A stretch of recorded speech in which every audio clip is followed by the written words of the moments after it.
గౌరవనీయులు ఈ కార్యక్రమానికి 2023లో మీరు నా కోసం కష్టపడ్డారు. 2023లో మీరంతా నా కోసం కష్టపడ్డారు. ఇప్పుడు వస్తున్న స్థానిక సంస్థల ఎన్నికల్లో నేను మీకోసం కష్టపడతానంటూ ఈ కార్యక్రమాన్ని మీకోసం, మీ అందరి కోసం ఊరూరు తిరగడానికి సర్పంచులను, ఎంపీటీసీలను, జెడ్పీటీసీలను గెలిపించేందుకు ఈ కార్యక్రమాన్ని ఈరోజు మన ముఖ్య కార్యకర్తల సన్నాహక సమావేశాన్ని స్థానిక సంస్థల కోసం ఏర్పాటు చేసిన జిల్లా పార్టీ అధ్యక్షురాలు సోదరి శ్రీమతి గండ్రా జ్యోతి గారికి, మీ అందరి అభిమాన నాయకుడు, భూపాలపల్లి నియోజకవర్గంలో శాసనసభ ఎన్నికల్లో మరి ఎదురు దెబ్బ తగిలినా ఇక్కడనే ఉంటూ మీ అందరికీ అందుబాటులో ఉంటూ మరే వ్యాపకం పెట్టుకోకుండా, ఏ వ్యాపారము చేయకుండా కేవలం మీ అందరికీ ఎప్పటికప్పుడు ప్రజాసేవలో నిమగ్నమై పనిచేస్తున్న గౌరవనీయులు పెద్దలు, మాజీ శాసనసభ్యులు, మాజీ చీఫ్ విప్ పెద్దలు శ్రీ గండ్రా వెంకటరమణారెడ్డి గారు, గౌరవ శాసన మండలి ఉపసభాపతి, మీకందరికీ కూడా సుపరిచితులు. మరి గతంలో ఎన్నికల్లో మెంబర్షిప్లో ఈ నియోజకవర్గానికి, జిల్లాకి ఇన్ఛార్జిగా వ్యవహరించిన పెద్దలు శ్రీ బండా ప్రకాశన్న గారు, గౌరవనీయులు మాజీ మంత్రివర్యులు శ్రీమతి సత్యవతి రాథోడ్ గారు, గౌరవ మాజీ ఉప ముఖ్యమంత్రి, స్టేషన్ గన్పూర్ మాజీ శాసనసభ్యులు అన్న డాక్టర్ తాటికొండ రాజయ్య గారు, గౌరవనీయులైన ఎమ్మెల్సీ తమ్ముడు పోచంపల్లి శ్రీనివాసరెడ్డి గారు, తెలంగాణ ఉద్యమ కాలం నుండి ఉమ్మడి వరంగల్ జిల్లాలో ఒక పెద్దన్న పాత్ర తీసుకొని మరి మనందరినీ కూడా ముందుకు నడిపిన నర్సంపేట మాజీ శాసనసభ్యులు శ్రీ పెద్ది సుదర్శన్ రెడ్డి గారు, వరంగల్ ఉమ్మడి జిల్లా మాజీ చైర్మన్ గారు జిల్లా పరిషత్ శ్రీ సాంబారి సమ్మారావు గారు, గౌరవనీయులు తమ్ముడు ఆనాడు కేయూలో మీ భూపాలపల్లి బిడ్డ, కేయూలో విద్యార్థి ఉద్యమ నాయకుడిగా పనిచేసి కేసీఆర్ గారి నాయకత్వంలో దివ్యాంగుల కార్పొరేషన్ చైర్మన్ గా పనిచేసిన తమ్ముడు వాసుదేవ్ రెడ్డి గారు, మొన్ననే జరిగిన గ్రాడ్యుయేట్ ఎమ్మెల్సీ ఎన్నికల్లో పోటీ చేసిన మరొక తమ్ముడు, యువ నాయకుడు, ఉత్సాహవంతుడు ఏనుగు రాకేష్ రెడ్డి గారు, వేదిక పైన ఉన్న భూపాలపల్లి వివిధ మండలాల పార్టీ అధ్యక్షులు, మాజీ మున్సిపల్ చైర్మన్ గారు, మన్నించాలి వరంగల్ ఈస్ట్ మాజీ శాసనసభ్యులు సోదరులు నన్నపనేని నరేందర్ గారు, అదేవిధంగా వేదిక పైన ఉన్న టీబీజీకేఎస్ ప్రధాన కార్యదర్శి, కొద్ది వెనుక కూర్చున్నావు రాజన్న కనవడలే ఏమనుకోకు, పెద్దలు శ్రీ రాజిరెడ్డి గారు, అదేవిధంగా వేదిక పైన ఉన్న భూపాలపల్లిలోని వివిధ మండలాల పార్టీ అధ్యక్షులు, మాజీ సర్పంచులు, మాజీ ఎంపీటీసీలు, మాజీ జెడ్పీటీసీలు, మాజీ మండల ప్రజా పరిషత్ అధ్యక్షులు, సింగిల్ విండోల అధ్యక్షులు, మాజీ మున్సిపల్ కౌన్సిలర్లు, చైర్మన్ గారు, అదే మాదిరిగా మీడియా మిత్రులు, అందరికంటే ముఖ్యంగా మధ్యాహ్నం 2 గంటల మీటింగ్ అనుకొని వచ్చి, ఇప్పుడు దగ్గర 7 అవుతున్నట్టుంది, 6:30 అవుతుంది, 2 గంటల మీటింగ్ అనుకొని వచ్చి 4-4:30 గంటలు ఆలస్యమైన ఓపికగా ఉన్న మా తమ్ముళ్లకు, మా చెల్లెళ్లకు పేరు పేరున శిరస్సు వంచి హృదయపూర్వకంగా నమస్కారం చేస్తా ఉన్నా. టీబీజీకేఎస్ తెలంగాణ బొగ్గుగని కార్మిక సంఘం ఈరోజు పెద్దలు రాజిరెడ్డి గారు ఒక మాట అన్నారు, మరి భవిష్యత్తులో మాతృ సంస్థ అయిన బీఆర్ఎస్ గెలవాలి, అట్లాగే బొగ్గుగని కార్మిక సంఘం కూడా గెలవాలి వచ్చే సంవత్సరం అనే మాట వారు చెప్పినారు. నేను రమణారెడ్డి గారిని కోరుతా ఉన్నా, అదేవిధంగా సోదరులు రాజిరెడ్డి గారిని కూడా కోరుతా ఉన్నా, ఏమైనా చిన్న చిన్న గ్యాప్ ఉంటే, చిన్న చిన్న ఇబ్బందులు ఏమన్నా ఉంటే ఇప్పటి నుంచే వాటిని పరిష్కారం చేసుకొని సమన్వయంతో పోతే స్థానిక సంస్థల్లో గెలుస్తాం, టీబీజీకేఎస్ ఎన్నికల్లో గెలుస్తాం, గుర్తింపు సంఘం ఎన్నికల్లో, తర్వాత వచ్చే శాసనసభ ఎన్నికల్లో కూడా డంకా బజాయించి గెలిచే అవకాశం ఉంటుంది. ఎందుకంటే కమిట్మెంట్ ఉన్న నాయకులు, కమిట్మెంట్ ఉన్న కార్యకర్తలు ఇటు పార్టీలో ఉన్నారు, అటు టీబీజీకేఎస్లో కూడా ఉన్నారు. ఇప్పుడే ఒక తమ్ముడు, ఆ తమ్ముడు పేరు తమ్మ శ్రీకాంత్, ఒకసారి చేయి చూపెట్టు, లేవు అక్కడ ఉన్నాడు, ఆ తమ్ముడు టీబీజీకేఎస్లో యాక్టివ్ మెంబర్గా ఉన్నాడు. కేసీఆర్ గారి నాయకత్వంలో మొన్న మనం ఎన్నికలకు పోతే అనుకోకుండా 1.8% తేడాతోని మనం ఓటమి పాలైతే జీర్ణించుకోలేక ఈ తమ్ముడు శ్రీకాంత్ ఒక నిర్ణయం తీసుకున్నాడు. చిన్నపిల్లగాడు బహుశా 25-30 ఏళ్ళు ఉంటాయో లేవో. ఏం నిర్ణయం తీసుకున్నాడంటే, నేను మళ్ళీ తిరిగి కేసీఆర్ ముఖ్యమంత్రి అయ్యేదాకా చెప్పులేసుకోకుండానే ఉంటా అని చెప్పి ఒక నిర్ణయం తీసుకొని మరి నిబద్ధతతో అటు టీబీజీ కేసులో ఇటు పార్టీలో పనిచేస్తూ ఉన్నాడు. ఇట్లా నిబద్ధత కలిగిన నాయకులు కార్యకర్తలు కేవలం క్షేత్రస్థాయిలోనే కాదు, ఇవాళ మన ఆడబిడ్డ మన అక్క సత్యవత అక్క కూడా అట్లాగే ప్రతిజ్ఞ చేసింది. ఈ రోజు కూడా మోకాళ్ళ ఆపరేషన్ చేయించుకున్నది. నేను అడిగిన అక్కను, మోకాళ్ళ ఆపరేషన్ చేయించుకున్నావు, వద్దక్క చెప్పులేసుకో అంటే నేను వేసుకోనన్నా, కేసీఆర్ ముఖ్యమంత్రి అయ్యేదాకా నేను చెప్పులేసుకోకుండానే తిరుగుతా, ఎంత కష్టమైనా ఎంత ఎండైనా ఎంత బాధ అయినా అని చెప్పి అక్క కూడా అంతే కమిట్మెంట్తో ఆమె కూడా ఉన్నది.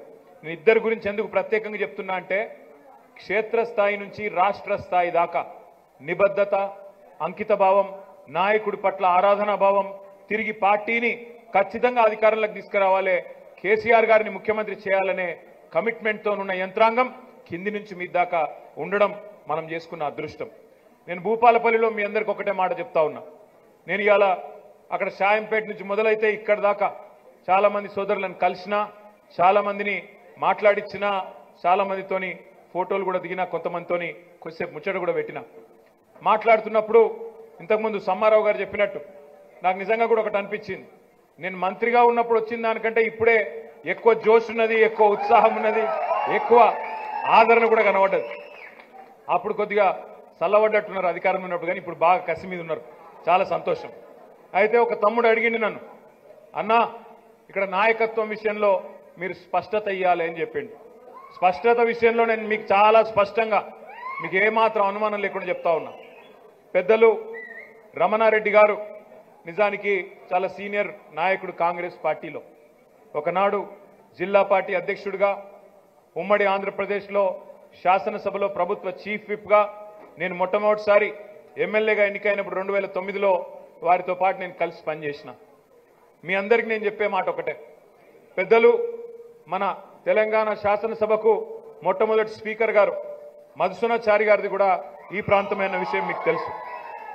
మధుసూనాచారి గారి విషయంలో 2001 నుంచి కేసీఆర్ గారితో ఆయన ఉన్నారు కాబట్టి, ఒక సోదరుడుగా ఉన్నాడు కాబట్టే కేసీఆర్ గారు వారికి మొట్టమొదటిసారి తెలంగాణ శాసనసభ ఏర్పడంగానే ఇటు శాసనసభకు స్పీకర్గా అవకాశం ఇచ్చినారు, అటు చైర్మన్గా మండలిలో కూడా స్వామి గౌడ్ గారికి అవకాశం ఇచ్చి, ఇద్దరు బీసీ బిడ్డలకి పెద్దపీట వేసి ఇటు శాసనసభలో అటు మండలిలో ఇద్దరు పెద్ద మనుషులకు అవకాశం ఇచ్చి వారికి అద్భుతంగా అభివృద్ధి కానీ మిగతా విషయాల్లో కానీ అన్ని రకాలుగా అండగా నిలబడ్డారు. ఆ తర్వాత అనుకోకుండా 2018లో ఆనాడు జరిగిన ఎన్నికల్లో రాష్ట్రంలో మనం అధికారంలోకి వచ్చినా భూపాలపల్లిలో మనం ఓటమి పాలు కావడం జరిగింది. రమణారెడ్డి గారు ఆనాడు కాంగ్రెస్ పార్టీ శాసనసభ్యుడిగా గెలుపొందడం జరిగింది. గెలిచిన తర్వాత ఆనాడున్న పరిస్థితుల్లో రమణారెడ్డి గారిని నేనే ఆహ్వానించిన, వారితో పాటు కొంతమంది మిత్రులను కూడా నేనే ఆహ్వానించిన. ఎందుకంటే ఆనాడున్న పరిస్థితుల్లో మీరు రండి కలిసి పనిచేద్దామని ఆహ్వానిస్తే ఒక్క కండిషన్ కూడా పెట్టలే, నాకు ఫలానాది కావాలని అడగలే. అన్నా నాకు కేసీఆర్ చేసిన కాళేశ్వరం నచ్చింది, కేసీఆర్కు రైతుల పట్ల ఉన్న ప్రేమ నచ్చింది, నాకంటూ నేనేం అడగను, నా నియోజకవర్గ అభివృద్ధికి మాత్రం సహకరించండి అని చెప్పి రమణారెడ్డి గారు వచ్చి మనతో చేరినారు. చేరిన తర్వాత కూడా మధుసూనాచారి గారికి కేసీఆర్ గారికి ఉన్న అనుబంధం వల్ల మధుసూనాచారి గారిని కూడా కేసీఆర్ గారు ప్రత్యేకంగా పిలిచి వారికి శాసనసభ ఎన్నికల్లో ఓటమి పాలైనా మరొక అవకాశం కూడా ఇచ్చి శాసన మండలికి పంపిన విషయం కూడా మీ అందరికీ తెలుసు. ఆ తర్వాత మన ప్రభుత్వం పోయింది. మన ప్రభుత్వం ఓటమి పాలైన తర్వాత మన పార్టీ 2023 ఎన్నికల్లో ఓడిపోయిన తర్వాత కూడా మనకు 3 ప్రోటోకాల్ పదవులు ఉన్నాయి రాష్ట్రంలో. ఒకటి, కేసీఆర్ గారు శాసనసభలో ప్రతిపక్ష నాయకుడిగా కేసీఆర్ గారు ఉన్నారు. అట్లాగే శాసన మండలిలో ఉపాధ్యక్షులుగా పెద్దలు శ్రీ బండా ప్రకాష్ గారు ఉన్నారు. మూడవది, శాసన మండలిలో ప్రతిపక్ష నాయకుడిగా ఒక కేబినెట్ ర్యాంకులో ఉండే పోస్ట్. కేసీఆర్ గారికి ఈ ప్రాంతం మీద మధుసూనాచారి గారి మీద ఉన్న ప్రేమ వల్ల వారిని ప్రతిపక్ష నాయకుడిగా అవకాశం ఇచ్చి వారికి అక్కడే పనిపెట్టినారు. ఇవాళ మధుసూనాచారి గారికి కేసీఆర్ గారు గౌరవం ఇవ్వడమే కాకుండా వారిని ఇక్కడ భూపాలపల్లిలో పొలిటికల్ గా ఇబ్బంది అయినా అక్కడ హైదరాబాద్ తీసుకుపోయి ఒకవైపు పార్టీ పనులు చూడండి, మరొక వైపు శాసన మండలిలో వ్యవహారాలు చూడండి అని చెప్పి వారికి అక్కడ బాధ్యత అప్పచెప్పినారు. కాబట్టి స్పష్టత మీ అందరికీ నేను చెప్పేది ఒకటే, ఇక్కడ భూపాలపల్లి నియోజకవర్గంలో రమణారెడ్డి గారి నాయకత్వంలోనే ముందుకు పోతాం. ఇలా కన్ఫ్యూజన్ ఏం లేదు, ఎవరికి కన్ఫ్యూజన్ ఉండాల్సిన అవసరం కూడా లేదు. పార్టీకి అందరు కావాలి, పార్టీకి అందరు కావాలి. పెద్దలు మస్తునాచారి గారు ఆగండి ఆగండి ఆగండి పెద్దలు మస్తునాచారి గారు వారంటే మా అందరికీ అపారమైన గౌరవం ఉంది. నాకు, బండ ప్రకాష్ అన్నకు, అక్కకు అందరికి గౌరవం ఉంది. కానీ వారి సేవలు ఎట్లా వినియోగించుకోవాలో కేసీఆర్ గారికి తెలుసు కాబట్టే వారికి అవకాశం ఇచ్చి అక్కడ పెట్టుకున్నాం. అదేవిధంగా రమణారెడ్డి గారికి భూపాలపల్లి నియోజకవర్గ ఇన్ఛార్జిగా పూర్తి స్థాయి బాధ్యతలు అప్పచెప్పి ఈ నియోజకవర్గంలో పార్టీని నడిపించే బాధ్యత వారికి కేసీఆర్ గారే అప్పచెప్పినారు. ఇందులో ఎవరికి కన్ఫ్యూజన్ అవసరం లేదు. రెండవ మాట, కొద్దిసేపు బుర్రకరావు గివి చేసి ఆగమైరు, మీరంతా పిచ్చి పిచ్చి చేసి ఆగమైరు. చెప్పేది నా లాగు. నేను ఇంకొక మాట కూడా చెప్తున్నా. ఉంటారు అభిమానులు సహజంగా మత్స్యనాచారి గారికి కూడా ఇక్కడ చాలా మంది ఉన్నారు. నేను వారితో కూడా ప్రార్థిస్తా ఉన్నా. ఇంట్లో సాయంత్రం ఏం కూర వండాలి అంటే ఇంట్లో నలుగురు ఉంటే 4 ఆలోచనలు ఉంటాయి. ఒకళ్ళు వంకాయ తింటా అంటారు, ఒకళ్ళు బెండకాయ తింటా అంటారు, ఒకళ్ళు చికెన్ లేదా అంటారు, ఇంకోళ్ళు మటన్ లేదా అంటారు. 4 రకాల ఆలోచనలు ఉంటాయి. మరి గింత పెద్ద పార్టీ, గింత పెద్ద కుటుంబం, భూపాలపల్లి నియోజకవర్గంలో వేలాది మంది కార్యకర్తలు ఉన్నారు. అందులో తప్పకుండా మత్స్యనాచారి గారి అభిమానులు కూడా ఉంటారు. నేను వారిని కూడా ప్రార్థిస్తా ఉన్నా. ముందు మాతృ సంస్థను కాపాడుకుందాం, కూసున్న చెట్టును కాపాడుకుందాం. చెట్టు బాగుంటే తల్లి చెట్టు బాగుంటే తల్లి బాగుంటేనే పిల్లలు బాగుంటారు, అందరం బాగుంటాము. కూసున్న చెట్టును అందరం కలిసి నరుక్కుంటే ఎవరికి జాగా ఉండదు, టికానా ఉండదు, మొత్తం అందరం నష్టపోతాము. అక్కడ పెద్దలు వారిని చూసుకుంటారు, కేసీఆర్ గారు చూసుకుంటారు.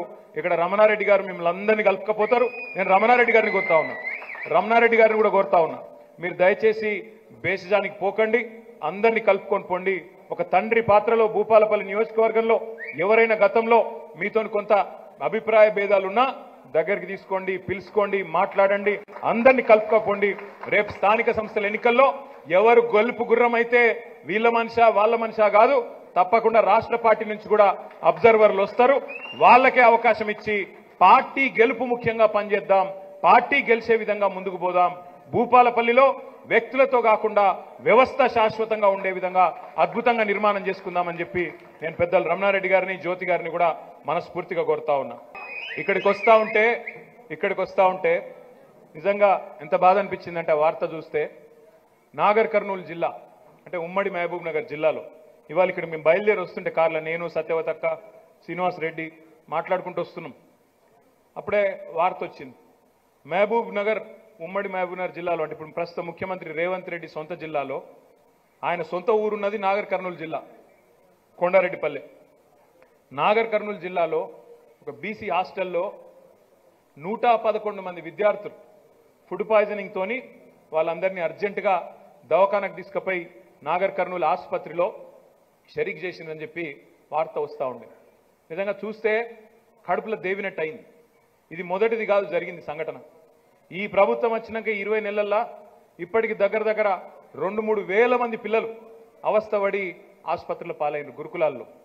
బీసీ కావచ్చు, ఎస్సీ కావచ్చు, ఎస్టీ కావచ్చు, మైనారిటీ పిల్లలు కావచ్చు, ఎవరైతే ఇవాళ తమ పిల్లల భవిష్యత్తు బాగుండాలని చెప్పి తల్లిదండ్రులు కేసీఆర్ గారు పెట్టిన గురుకులాల్లో 1022 గురుకులాల్లో ప్రభుత్వమే తల్లి పాత్ర, తండ్రి పాత్ర మొత్తం తీసుకొని బ్యాగులు, పుస్తకాలు, బట్టలు, భోజనం సర్వం ప్రభుత్వమే చూసి మంచిగా చూసుకుంటుందని చెప్పి మరి వాళ్ళ పిల్లలను మనకప్పచెప్తే ఇవాళ ఈ ముఖ్యమంత్రి గారి నాయకత్వంలో ఆయన సొంత జిల్లా కాదు మొత్తం రాష్ట్రంలోని ప్రతి హాస్టల్లో ఇదే పరిస్థితులు ఉన్నాయి. ఆహారం బాగలేక, బువ్వ చక్కగా పెట్టే తెలివి లేక, పట్టించుకునే నాదుడు లేక ఇవాళ పిల్లలు 100 మందికి పైగా పిల్లలు ఇప్పటికే చచ్చిపోయింది. నేను రేవంత్ రెడ్డిని అడుగుతా ఉన్నా, ఈ పిల్లలకు నీ ప్రభుత్వం పెడుతున్న విషం ఏదైతే ఉన్నదో మీ ఇంట్లోనో మా ఇంట్లోనో పెడితే, మన పిల్లలకు పెడితే నువ్వు ఊకుంటావా, ఇట్లే ఉంటావా అని నేను అడుగుతా ఉన్నా. సిగ్గుందా నీ ప్రభుత్వానికి నేను అడుగుతా ఉన్నా. పెద్ద పెద్ద మాటలు మాట్లాడుతున్నావు. తెలంగాణ రైజింగ్ అట, ఎల్ల రైజింగ్? తెలంగాణ రైజింగ్ అంటే గిదేనా? ఏంది పిల్లల మరణాల్లో రైజింగా, ఫుడ్ పాయిజనింగ్ లో రైజింగా, ఎల్ల రైజింగు? గురుకులాలను నాశనం చేయడంలో రైజింగా, ఎల్ల రైజింగ్ ఉన్నది? ఇంత అధ్వానమైన పరిస్థితిని ప్రభుత్వం దృష్టికి తీసుకొచ్చేందుకు మన విద్యార్థి విభాగం ఆధ్వర్యంలో గురుకుల బాట అనే కార్యక్రమం కూడా ప్రభుత్వానికి కనువిప్పు కలగాలని చెప్పి చేసినాం. 4 రోజులు నాటకాలు చేసిండ్రు.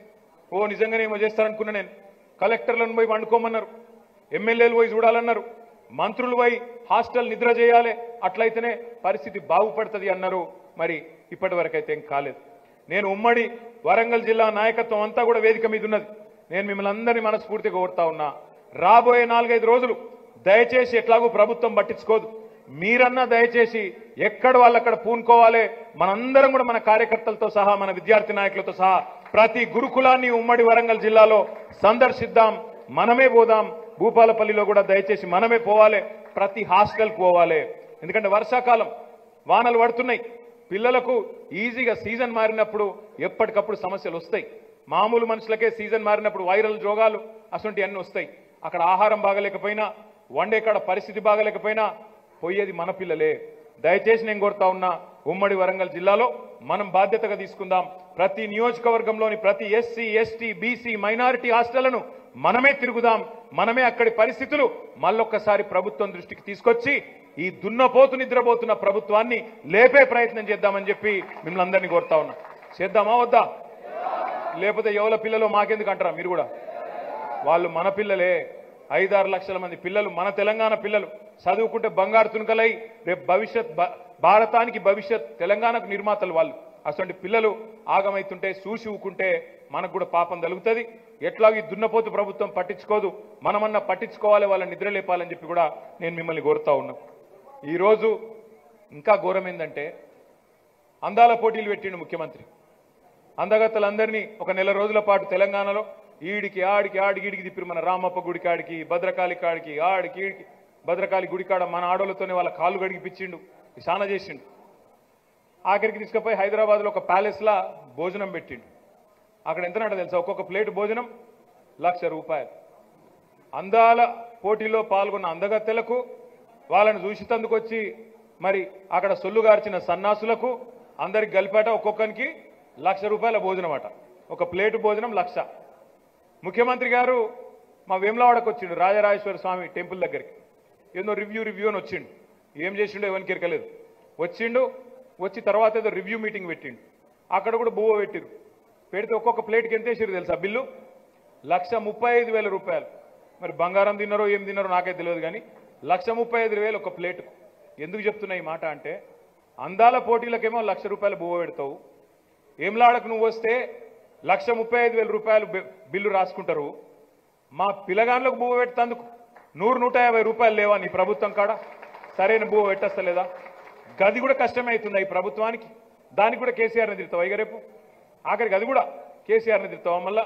అందుకే ఈ మాట మీరు పోయినప్పుడు మాట్లాడాలి. హాస్టల్లకు పోయినప్పుడు ఆ పిల్లలకు చెప్పాలి, పిల్లల తల్లిదండ్రులకు చెప్పాలి, అక్కడ వంట వండుతున్న ఆయాలకు చెప్పాలి, టీచర్లను అడగాలి, ఏం జరుగుతున్నది, ఏం లోపం ఉంది నిలదీయాలని చెప్పి నేను మిమ్మల్ని అందరినీ కూడా కోరుతా ఉన్నా.